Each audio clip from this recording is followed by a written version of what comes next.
America रोजाना इस जंग पर 1 से 2 अरब डॉलर्स खर्च कर रहा है। कितना नुकसान है खुद अमेरिका के लिए। पिछले 45 सालों से जब से शाह ईरान की हुकूमत का खात्मा हुआ 47 साल पहले ईरान की नंबर 1 प्रायोरिटी उनके सरफेस टू सरफेस मिसाइल रहे। अभी तो उन्हें हाइपरसोनिक जो है सजील और खैबर शिकन जो किए हैं वही मार्क 15 तक जाते हैं, जो तकरीबन 17,000 किलोमीटर पर आवर की स्पीड से बनता है। आने वाले जंगे bullet to bullet, tank to tank, submarine to submarine, fighter jet to fighter jet नहीं होनी। जंग अब सिर्फ फौज नहीं लड़ती, अब लोग लड़ते हैं, लीडरशिप लड़ती है। जब आप उनकी हिम्मत को तोड़ देते हैं तो कौम खुद ब खुद हार जाती है। अस्सलाम वालेकुम एवरीवन, वेलकम टू शहरबानोस पॉडकास्ट। आज के पॉडकास्ट में हम बात करने वाले हैं मशरिक़ वस्ता की सूरत हाल के हवाले से। ईरान, अमेरिका और इसराइल में जो जंग की सूरत हाल है उस पर हम तज्ज़िया करेंगे। हम जानेंगे कि जो बातें पहले की गई उस पर अमल नहीं किया गया, जो सोचा गया वो नहीं हो सका, और जो सुपर पावर कहा जाता था सो कॉल्ड वो भी हमें गिरती हुई नज़र आ रही है। ईरान का जो मौक़िफ़ है वो भी आपके सामने है और जो सूरत हाल पूरी दुनिया ने देखी, जिस तरह से ईरान ने डट कर मुकाबला किया, इसी पर बात करेंगे। हमारे साथ हमारे गेस्ट मौजूद है। कमोडोर रिटायर्ड खालिद चिश्ती साहब ने हमें ज्वाइन किया। सर, अमेरिकी मीडिया की ऑफिशियल खबरों की अगर मैं बात करूं तो उसमें अमेरिका रोजाना इस जंग पर 1 से 2 अरब डॉलर्स खर्च कर रहा है, जबकि अगर हम बात करें सदर ट्रंप के इंतखाबात के हवाले से तो उसके बाद जब वो कामयाब हुए, जो कैंपेन चलाई उस सब में उनका ये कहना था कि मैं दुनिया की जंगों को ख़त्म करूँगा और मैं अपने मुल्क का पैसा जो है वो हरगिज़ ज़ाया नहीं होने दूंगा और ना ही इस पर करने दूंगा। इससे पहले लोगों ने जब ये किया तो गलत किया, जंगों में जो भी हमने पैसा ज़ाया किया। तो ऐसी सूरत में जब वो इस तरह की बातें करते रहे, उसके बाद उन्होंने ईरान पर जो हमला किया है जिसमें 1 से 2 अरब डॉलर जो हैं ये रोज़ाना के खर्च हो रहे हैं। कितना नुकसान है खुद अमेरिका के लिए, और ये जो बयानात की वो बात करते हैं बड़ी बड़ी, इसके कितने बड़े तज़ादात हैं। बहुत शुक्रिया शहर बानो, आपने इनवाइट किया।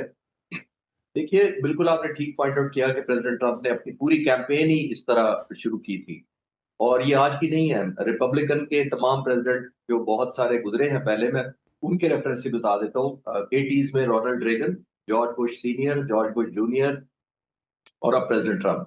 ये रिपब्लिकन के वो प्रेसिडेंट हैं जिन्होंने वादे किए थे कि हम अमेरिका को स्ट्रांग बनाएंगे, नया अमेरिका बनाएंगे, टैक्स लगाएंगे, आसानियां पैदा करेंगे।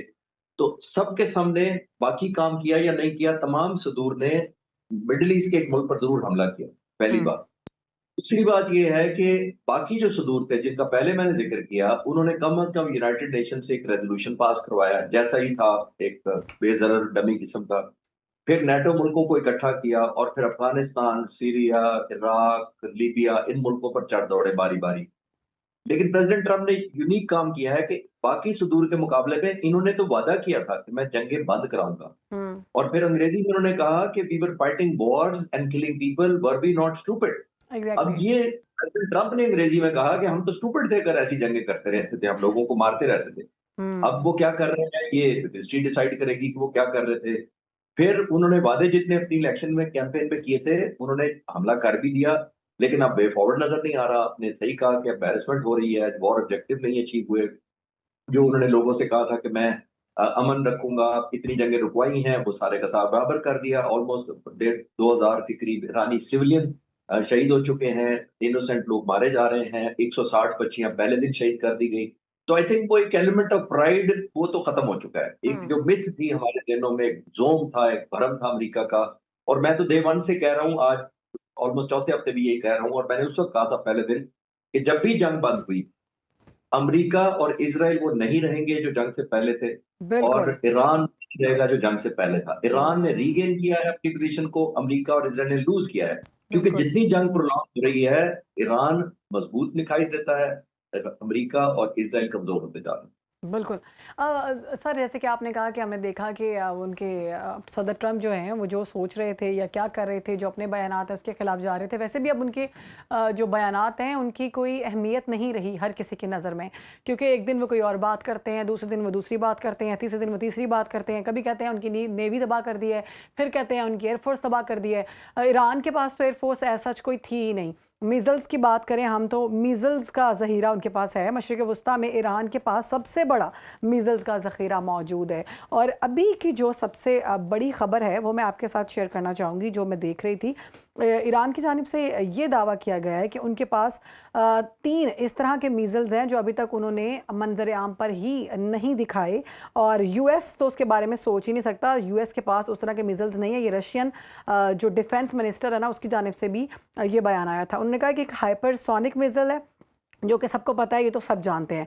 इलेक्ट्रोमैग्नेटिक मिज़ल, जो कि अभी तक हमने आपको नहीं दिखाया। उसके बाद उन्होंने कहा है कि वॉर हेड जो मिज़ल है ना, एक जिसका नाम रखा है क़यामत मिज़ल, यानी वो 40 टन तक की सलाहियत रखता है, और एक जो है वो ऑक्सीजन आपकी खींच लेता है और उसके बाद आग जो है ना वो फेंकता है। तो यानी ये वो मिज़ल्स हैं कि अगर ये मिज़ल आपको मारे गए तो न्यूक्स की ज़रूरत नहीं पड़ेगी। कितना ख़तरनाक सूरत इख्तियार हो जाएगी अगर ऐसा कोई मिज़ल चल गया तो। देखिए शाहबानो, मैं being a student of military warfare और एयर पावर बहुत अरसे से ईरान की मिसाइल टेक्नोलॉजी या उनकी जो डेवलपमेंट है उसको फॉलो कर रहा था अपनी इंटरेस्ट में। हम्म। मुझे नहीं पता था कि ये एग्जीक्यूट या इस्तेमाल हो जाएंगे और एक दिन मुजाहिरा उनको डिक्लेयर करेंगे। जी। ये देखिए, पिछले 45 सालों से, जब से शाह ईरान की हुकूमत का खात्मा हुआ है 47 साल पहले, ईरान की नंबर 1 प्रायोरिटी उनके सरफेस टू सरफेस मिसाइल रहे हैं। हम्म। और सरफेस टू सरफेस मिसाइल सिर्फ कहने से नहीं बन जाते, आपको टेक्नोलॉजी एक्वायर करनी पड़ती है, आपको साइंटिस्ट चाहिए होते हैं। इस वक्त मेरा ख्याल है, मैं रिसर्च कर रहा था कि जो ईरानियन साइंटिस्ट बाहर के क्वालिफाइड पीएचडीज हैं मेटलर्जी में, केमिकल में, बायोलॉजिकल में, फ्यूल इग्निशन में, रॉकेट में, जितने पीएचडी ईरान के पास हैं शायद ही किसी और मुल्क के पास हो। हम्म। तमाम के तमाम ये साइंटिस्ट वापस आए हैं। इन्होंने जाहिर है इंडिजीनियसली अपनी इंडस्ट्री को डेवलप कराया है और बहुत ज्यादा इनोवेशन लगाई है। और अब आप देखिए, दो जंगों के दरमियान भी मैं अगर कंपेयर करूं, जो जून 2025 में हुई थी और इसमें, इनके मिसाइल्स की एक्यूरेसी और जो डिस्ट्रक्शन है वो कहीं ज्यादा है 2025 के मिसाइलों से। इमेजिन। हम्म। इसका मतलब ये है कि 2025 में ईरान ने ये रियलाइज किया कि हमारी आने वाली जंगें होनी ही सरफेस टू सरफेस मिसाइल से हैं। एयरफोर्स उन्होंने नहीं रखी, नेवी उनकी कोई काबिल जिक्र परफॉर्म कर नहीं सकती थी, बिकॉज इतनी बड़ी नेवी ने एयरफोर्स नहीं रखी। उसके हम्म। बाद उनके पास ऑप्शन ही यही थी, क्योंकि आपने भी देखा कि जो रस्ते में मुल्क आते हैं, इराक है, जॉर्डन है, सीरिया है, उन्होंने तो इनके फाइटर जहाजों को गुजरने नहीं देना था।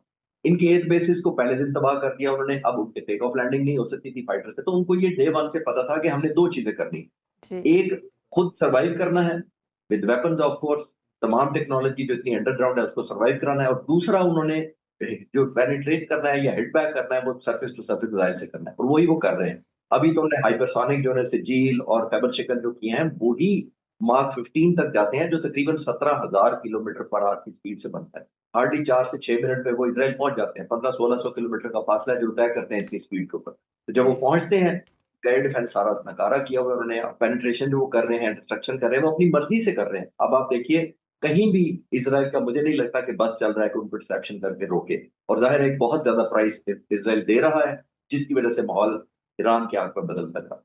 बिल्कुल दुरुस्त आपने तजिया किया सर। सर, आप क्या समझते हैं कि जब ये जंग ख़त्म हो जाएगी तो उसके बाद अमेरिका के अंदर और मगरबी दुनिया के अंदर कॉस्टली लेसन ड्रॉ किए जाएंगे, जिसमें ये लिखा जाएगा कि इतनी बड़ी ताकत के साथ ईरान ने किस तरह मुकाबला किया, एसिमेट्रिकल, लो कॉस्ट, लो टेक होने के बावजूद, लेकिन मौसर हिकमत अमली के साथ जो यकजा खड़ा रहा ईरान, और जिस तरह से ईरान दावा कर रहा है कि हम कितने साल तक स्ट्रेट जंग लड़ सकते हैं, ये फिर तारीख में लिखा जाएगा। ये आपका कमेंट भी बहुत अच्छा है और सवाल भी बहुत अच्छा है। वो इसलिए मैं अच्छा कह रहा हूँ कि ये बिल्कुल ये अब न्यू रियलिटी बनती जा रही है। मेरे जैसे जो स्टूडेंट ऑफ एयर पावर हैं वो रियलाइज करते हैं कि आने वाले जंगें bullet to bullet, tank to tank, submarine to submarine, fighter jet to fighter jet नहीं होनी। जिसका हम्म। मतलब है कि इकोनॉमिक एलिमेंट साइड पे हो गया है, कितनी आपने इनोवेशन की है वो मैटर करेगा।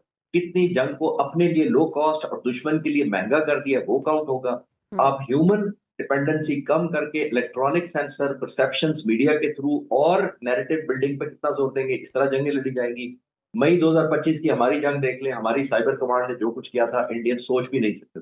ऐसा ही। वो सोच भी नहीं सकते थे कि उनके grid station, network, train network, airline industry, websites hack हो जाएंगी और उनको पता भी नहीं लगेगा। और उसके बाद उनके फाइटर जेट्स की डिसोरिएंटेशन फाइटर्स की हद तक हो जाएगी थ्रू इलेक्ट्रॉनिक वॉरफेयर, जो हमला करेंगे। पाक फिजाइया ने जो किया, वो एक नई डायमेंशन दी है। और सबसे बढ़कर बात यह है कि वो गया वक्त जब अमेरिका ये समझता था, क्योंकि हमारे पास पैसे ज्यादा है, क्योंकि हम्म। हमारे पास हार्डवेयर मिलिट्री इंडस्ट्री बड़ी है, क्योंकि हम ज्यादा जेट्स और फाइटर्स और हाइपरसोनिक या मिसाइल या पैट्रियट या टोमाहॉक बना सकते हैं, इसलिए हमारी डोमिनेंस कंफर्म है।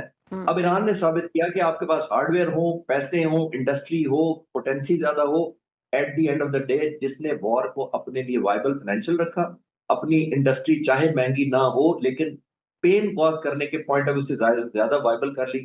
जितनी प्रोहिबिटिव कॉस्ट आप इम्पोज कर सकेंगे, आप जंग आपके फेवर में जाएगी। और आखिरी बात इसके ऊपर इंपॉर्टेंट ये है कि दुनिया अब परसेप्शन पे जाती है, नैरेटिव पे जाती है, जो मीडिया क्रिएट करता है। मेरे जैसे और आप जैसे लोग बैठकर एक रियलिटी लोगों को बयान करते हैं। जंगियों ने इस तरह शेप लेनी है, क्योंकि जंग अब सिर्फ फौज नहीं लड़ती, हम्म। अब लोग लड़ते हैं, लीडरशिप लड़ती है। जब आप उनकी हिम्मत को तोड़ देते हैं तो कौम खुद ब खुद हार जाती है। बिल्कुल ऐसे ही है। सर, चूंकि आप एयर कॉमोडोर हैं तो हमें इस हवाले से बताइएगा कि ईरान की जानिब से जो तैयारे गिराए गए हैं, जो एयर स्ट्राइक की गई है, जो अमेरिका के तैयारे गिरे हैं, बाद में ट्रंप कहते फिरते हैं कि वो हमने खुद गिराए हैं, इसमें कितनी हकीकत है और ये किस तरह से पॉसिबल हो सका मीजल से? जी, बिल्कुल। मैं तो अभी तक ये समझ पाया हूँ कि जो ईरान क्लेम कर रहा है उसमें बेहतर क्रेडिबिलिटी है। जिस हम्म। दिन ये 3 F-15 डाउन हुए थे $285 मिलियन के, मैं उस दिन भी कह रहा था कि फ्रेंडली फायर से एक जहाज गिराया जा सकता है गलती से। हम्म। और एक जहाज की मैं मिसाल दे देता हूँ कि फरवरी 27 2019 को जब अभिनंदन का जहाज हमने मार गिराया था पाकिस्तान में, तो इंडिया ने आउट ऑफ पैनिक अपना एक हेलीकॉप्टर मार गिराया। ये ओह। होती है फ्रेंडली फायर। एक पैनिक एलिमेंट सेट इन हो जाता है। यहां तक तो अलाउंस होता है, और हम्म। वजह ये होती है कि टाइम कंप्रेस्ड डिसीजंस होते हैं, लैक ऑफ इंफॉर्मेशन होती है, मिस इन्फॉर्मेशन होती है, लैक ऑफ डिसीजन मेकिंग होती है। फ्रेंडली फायर का पॉसिबिलिटी होती है, हर जंग में हो सकती है, लेकिन टीम जहाज नहीं होती। मैं तो पहले दिन ये कहा। उसके बाद KC-135 A2A रिफ्यूलर टैंकर है, 60 साल से सर्विसेज कर रहा है, जहाजों को पेट्रोल करता है हवा के अंदर, लेकिन हम्म। उसका गिर जाना कैसे हुआ? ये उनकी किस्मत है या ईरानियों की किस्मत है? ये बात F-35 वो क्लेम कर रहे हैं। उन्होंने, अमेरिका ने माना कि वो डैमेज हुआ है या इमरजेंसी में लैंड किया है। लोग कह रहे हैं कि उनका जहाज बच गया। वेस्ट और अमेरिका इसको सेलिब्रेट कर रहा है। मैं हम्म। कहता हूं आपके जहाज के साथ Indian missile, sorry, Iranian missile का कांटेक्ट हो गया। जब आपका एग्जैक्टली। मिसाइल का कांटेक्ट हो जाता है, वो तो आपकी किस्मत है कि वो ऐसी जगह मिसाइल लगा या वेपन लगा कि आपको डिस्ट्रक्शन कंप्लीट नहीं हुई और जहाज लैंड कर पाया। हम्म। लेकिन कांटेक्ट हर दफा मतलब ये तो नहीं होता कि जहाज बच जाएगा।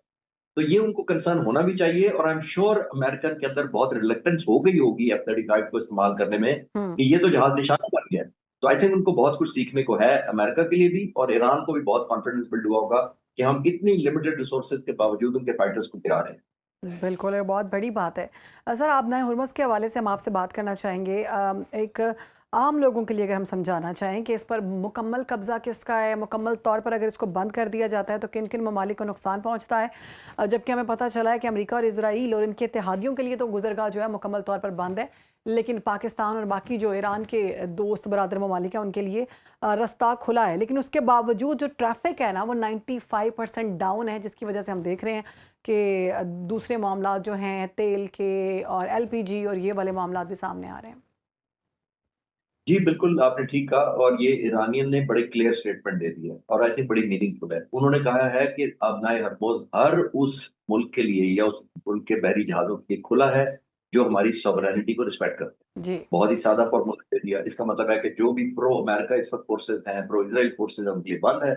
ये एक ईरान की एक न्यू फाउंड स्ट्रेंथ, जो उनको पहले नहीं पता था कि हम इतने स्टॉक में हैं। क्योंकि हम्म। सोचा जरूर होगा कि हम बंद कर सकते हैं, लेकिन जिस तरह वो मैनिफेस्ट कर पाए हैं, यानी उन्होंने एग्जीक्यूट किया है, कि जिसके अंदर इंडिया का 70-80% तेल रुका हुआ है, जापान का 90% रुका हुआ है। अपना वो ऑब्वियसली पहले भी नहीं बेच रहे थे, पहले तो उनको बेचने की इजाजत ही नहीं मिल रही थी। लेकिन ये एक न्यू फाउंड स्ट्रेंथ है, जिसकी वजह से आपने देखा कि ईरान की टोन बदल गई है। वो एक बार्गेनिंग पोजीशन पर आ गए हैं। वो उन्होंने सब शराइत ऐसा ही रखी है, है। जो 5 हैं, वो इन्हीं बेस पर है कि उनको रियलाइज हुआ है कि हमारी तो बहुत स्ट्रेंथ है, और दुनिया की हम, जिसको कहते हैं ना, इकोनॉमिक आर्टरी को ब्लॉक किया हुआ है हमने। हम्म। हमने चोक किया हुआ है। तो वो चोक करने की जो उनकी कैपेबिलिटी है, ये उनको ये पता भी नहीं होगा शायद जंग से पहले। मेरा ख्याल ये है कि इतनी कारगर होगी कि जाहिर है तमाम के तमाम मुल्क उनसे, उनकी तरफ देखना शुरू कर दिया है। क्योंकि ईरान सिर्फ कर नहीं रहा, इसका मतलब है सिर्फ ब्लॉक नहीं किया हुआ, ब्लॉक लफ्ज नहीं है, वो मैनेज कर रहा है, और मैनेज हम्म। अपनी मर्जी से कर रहा है। यानी जिसको भेजना चाह रहा है उसको भेज रहा है और जिसको उसने स्टॉप करना है उसको कर रहा है। अच्छा, हमने देखा कि इंडिया के साथ तो बहुत प्यार था ईरान का और ईरान के भी ताल्लुकात अच्छे थे, लेकिन अब हम देख रहे हैं कि इंडिया में शदीद कहत जो है ना वो सूरत हाल पाई हुई है इसकी, पेट्रोल और दीगर चीज़ों की। तो लंबी लंबी कतारें जो है वहाँ पर लगी हुई हैं, लोगों को पेट्रोल नहीं मिल रहा और बहुत ज़्यादा ट्रैफिक ब्लॉक है। ये जो वीडियोज़ हैं ये भी सोशल मीडिया पर गर्दिश कर रही हैं। तो क्या इसराइल ज़ाहिर है इंडिया का ज़्यादा एलाय है, तो इस वजह से ये सब कुछ हो रहा है? नहीं, प्राइम मिनिस्टर मोदी जो थे ना, वो जंग शुरू होने से 2 दिन पहले गलत बस में बैठ गए। सादा लफ्ज़। वो वो बस उस तरफ नहीं जाती जिस तरफ वो जाना चाह रहे थे। वो अच्छा। इज़राइल पहुँचे, तल अवीव में उन्होंने कहा कि ये हमारा फादरलैंड है, ये हमारा मदरलैंड है, मोर देन अ ब्रदर उन्होंने वेलकम ले लिया। वो हुँ, समझ रहे थे कि हमला हुआ जा रहा है, ईरान ने नाकाम हो जाना है या डिफीट हो जाना है। मैं विक्टोरियस साइड पे पहले ही जाके खड़ा हो जाऊँ और अपनी हाज़िरी लगा दूँ कि मेरा नाम लिख लें, मैं आपके साथ खड़ा हूँ। सही। उनको पता ही नहीं थी कि उसके बाद आने वाले 1 महीने के अंदर चीज़ें डायनामिक किस तरह चेंज होंगे। हुँ, फिर यहाँ तक नहीं सिर्फ हुआ, उन्होंने एक और बहुत बड़ी गलती की जिसको मैं बहुत ज़्यादा अफ़सोस के साथ ही आपसे शेयर कर रहा हूँ, वो ये कि जो तकरीबन 150 के करीब 160 उनके जो शिप के जो क्रू था वो मारा गया, जिसको अमेरिका के टॉरपीडो ने सबमरीन के ज़रिए निशाना बनाया। हुँ। ये वो बहरी जहाज़ था जो इंडिया का मेहमान था और एक पार्टनरशिप ओह! ग्लोरिफिकेशन के लिए, एक मीटिंग के लिए वहाँ गया हुआ था। अगर ये जहाज़ हिंदुस्तान गया था और नॉन कॉम्बैटेंट जहाज था। ये लड़ाई के लिए नहीं था, इस पर वेपन कोई नहीं था, ये गुडविल और पार्टनरशिप, ग्लोबल फ्रेंडशिप के लिए और बहुत सारे मुल्कों के साथ ये भी जहाज पहुंचा हुआ था। अगर वहां पे no less than president of India मौजूद थे, जब इस जहाज को वहां से भेजा गया है, 2 तरीके थे उसको। एक, अगर भेजा जाना था तो अमेरिका से इसको एश्योर्ड पैसेज लेके भेजना चाहिए था क्योंकि मेजबान इंडिया था। उसको हुँ, इंश्योर करना चाहिए था कि अनआर्म्ड सिविलियन काइंड ऑफ है, तो वो नेवी का जहाज लेकिन अनआर्म्ड था, नंबर 1। ऐसा ही है। अगर वो पैसेज ना देते तो इंडिया को जहाज को एंकरेज रखना चाहिए था इंडिया में, हुँ, ताकि वो गुडविल क्रिएट कर सके कि हमने आपका क्रू और जहाज जंग के दौरान में ये बहरी जहाज तो महीनों के हिसाब से रह लेते हैं, कोस्टल ऐसे पर ही कोई है। मसला तो नहीं था। उसको रवाना कर दिया गया, उसको अमेरिका ने टारगेट किया और ये एक और बहुत बड़ी गलती। तो आपने देखा कि ईरान को अब रियलाइज हुआ है कि इंडिया सही मानों में किसकी तरफ खड़ा है और हमारे कहने पे नहीं हो रहा। अब हुँ, आखिरी बात एक बड़ी क्विक मैं क्लोज करने के लिए एक डाटा के साथ सपोर्ट कर देता हूँ। मिसेज इंदिरा गांधी जब प्राइम मिनिस्टर थी तो वियतनाम पे अमेरिका ने हमला किया। हुँ, उसने अमेरिका ने बहुत जोर लगाया मिसेज इंदिरा गांधी को कि आप हमारा साथ दें, वियतनाम के खिलाफ अपनी फौजें भेजें। इंदिरा गांधी ने नहीं भेजी। फिर अटल बिहारी वाजपेयी प्राइम मिनिस्टर थे, जब सद्दाम हुसैन पर हमला किया तो अमेरिका ने फिर कहा कि अपनी फौजें इराक में भेजें, हमारा साथ दें। अटल बिहारी वाजपेयी साहब ने बिल्कुल नहीं भेजी फौजें। मैं इंडिया को जानता हूँ। मैं उस हुँ, इंडिया को जानता हूँ जिसके यासिर अरफात ज्यादा दोस्त थे इंडिया के हमारी निस्बत अपनी जिंदगी में, पीएलओ के जो थे, ठीक। पैलेस्टीनियन लिबरेशन ऑर्गेनाइजेशन के चेयरमैन।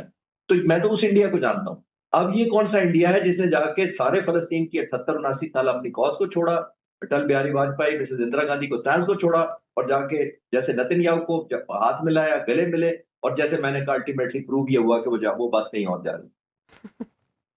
ठीक है। तो सर इससे तो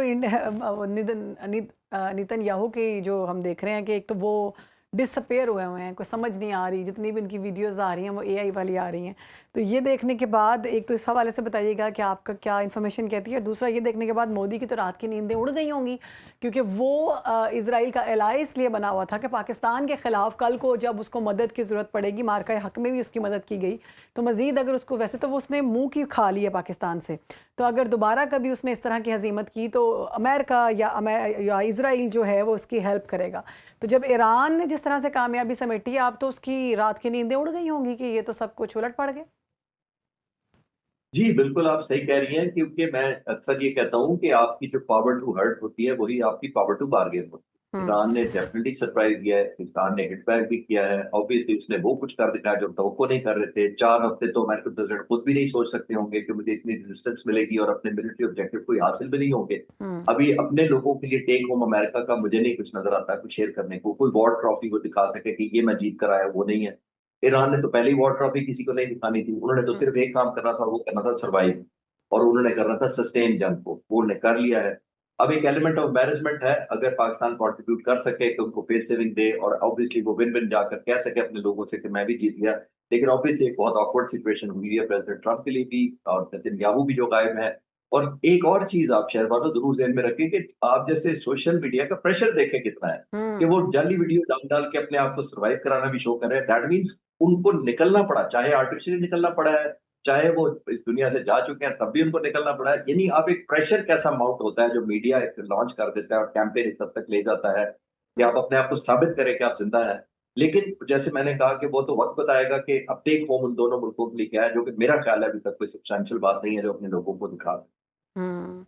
तो सर ये अगर आपदाए हुर्मज़ अगर इसी तरह से मुकम्मल तौर पर बंद कर दिया जाता है, जैसे कि ईरान की जानिब से कहा भी गया है, तो आपकी खुराक के कहत के हवाले से खबरें गर्दिश कर रही हैं, क्योंकि ग्लोबल फर्टिलाइज़र जो है वो भी वहाँ से काफ़ी हद तक वहाँ से उसका गुज़र होता है।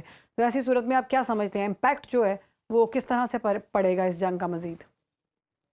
जी, सिर्फ हम एज्यूम करते हैं या जब भी डिस्कस करते हैं हम समझते हैं कि पेट्रोल बंद किया गया या फ्यूल ऐसा बंद किया नहीं है। गया, ऑयल। हम्म। ऐसा नहीं है।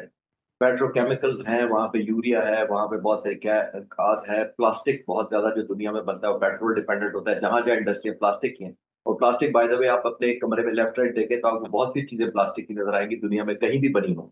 इलेक्ट्रॉनिक से लेके तमाम की तमाम फर्नीचर तक आप प्लास्टिक आता है, तो आप सारी की सारी चीजें स्टैंड स्टिल हो जाएंगी और दुनिया को बहुत कीमत देनी पड़ेगी। और प्रेसिडेंट ट्रंप को यही एक सबसे बड़ा खतरा है कि एक तो ऑयल प्राइसेस बढ़ती जा रही हैं और दुनिया में जो हार्डशिप आ रही है तमाम के तमाम एक ही शख्स को ब्लेम कर रहे हैं, वो है प्रेसिडेंट ट्रंप। वो हम्म। समझते हैं कि जिसने उनका वादा किया था उनकी लाइफ की हार्डशिप सारी एक ही शख्स की वजह से आई है। वहां नहीं है। मिडिल ईस्ट के जो बेसिस हैं और जो लोग हैं मिडिल ईस्ट के जहां पर हमले हो रहे हैं, जिनका बिजनेस चला गया, यूएई है, दुबई है और बहुत सारे मुल्क हैं, तो वो क्या कह रहे हैं? जाहिर है उन्होंने शमूलियत डायरेक्ट तो जंग में नहीं की है, लेकिन इनडायरेक्ट होने की वजह से उनके बिजनेस देखें, उनका कारोबार देखें, तकरीबन 56,000 फ्लाइटें कैंसिल हो गई, मिलियंस ऑफ डॉलर के जो होटलिंग की बुकिंग थी वो कैंसिल हो गई, टूरिज्म खत्म हो गया, ट्रस्ट डेफिसिट हो गया जो इन्वेस्टर थे। तो ये सारा कुछ देखते हुए हम कह सकते हैं कि सिर्फ एक एलिमेंट पर नहीं हो रहा, बहुत सारे कैसे? फ्रंट पर नुकसान हो रहा है अमेरिका को डायरेक्ट भी, और जो जो जो उनके साथ एलाइज थे उनको इनडायरेक्ट। सारी सूरत हाल में सदर ट्रंप के पास क्या ऑप्शंस बचते हैं, ये पहले भी मैंने आपसे पूछा था। और दूसरा ये कि पहले जो बातें की जा रही थी कि ये जो सारा हमला किया गया, जो पहला सवाल मैंने आपसे किया था वो मैं आखिर में आपसे पूछना चाहूँगी कि इस सब करने का मकसद कोई अभी तक समझ में नहीं आया, क्योंकि अपने ही जो उनके लोग हैं, अमेरिका के जो साबिक वज़रा हैं और जो इस वक्त अपोजिशन में हैं, वो कह रहे हैं कि हमें नहीं समझ आई कि इस जंग का मकसद क्या था, ईरान पर हमला क्यों किया गया, क्योंकि रजीम चेंज जो था वो वाला मामला भी ठप हो चुका हुआ है। और दूसरा जो दूसरी बातें की जा रही हैं कि हमने उनकी फ़लानी चीज़ को तबाह कर दिया, ये कर दिया, वो कर दिया, तो वो भी कोई काबिल कबूल सूरत हाल नज़र नहीं आई। जी शर्मा, ऑब्जेक्टिव तो थ्रू आउट चेंज हो रहे हैं ना। हमने देखा है कि आप नोट करें कि पहले रिजीम चेंज कहा गया, वो नहीं हो सकी, फिर पुट ऑन ग्राउंड कहा, वो नहीं हो सके, फिर उन्होंने कहा न्यूक्लियर हमने रिचमेंट उठा लेनी है, वो नहीं हो सका, फिर उन्होंने कहा put on ground soldier on ground कर देंगे, वो नहीं हो सका, फिर उन्होंने कहा कि हमने एयरफोर्स नेवी को तबाह कर दिया। जी। जिस मुल्क की नेवी और एयरफोर्स तबाह करती है तो आर्मी ने कौन सा अमेरिका पर कब्जा करना था? वो तो जंग खत्म हो जानी चाहिए थी जिस मुल्क ऑब्वियसली। की एयरफोर्स नेवी तबाह हो गए। वो भी नहीं हुआ। तो आई थिंक उनका टेक होम अभी तक कुछ भी नहीं है। तो मेरा ख्याल है बहुत ही मिसलीड किया गया उनको। ऑल्दो वो 18 इंटेलिजेंस एजेंसियां प्रेसिडेंट ऑफ यूएसए को रिपोर्ट करती हैं, 18 की 18 ने आई एम श्योर ये नहीं कहा होगा कि आप जीत जाएंगे। कहा है तो सिर्फ नेतन्याहू ने कहा था कि आप जीत जाएंगे, चंद मिनटों की मार है, वेनेजुएला प्लस करें, हिस्ट्री में अपना नाम लिखवा जाए कि एक वेनेजुएला भी आपने किया और ईरान भी आपने किया, क्योंकि 47 सालों में ईरान को कोई काबू नहीं कर सका, तो आप तारीख में अपना नाम लिखवा कर चले जाए। हाँ। वो उन्होंने कोशिश की थी, लेकिन तारीख में नाम पता नहीं, अब तारीख खान और आप जैसे लोग किस तरह लिखेंगे वो तो तारीख बताएगा। ठीक है, बहुत शुक्रिया सर, आप हमारे साथ मौजूद थे, सारे मामले के हवाले से गुफ्तगू कर रहे थे। ये सारी सूरत हाल है अभी की ताज़ा तरीन जो आपके साथ अपडेट किया। मज़ीद अपडेट्स आएंगे वो भी आप तक पहुँचाएंगे। अल्लाह हाफ़िज़।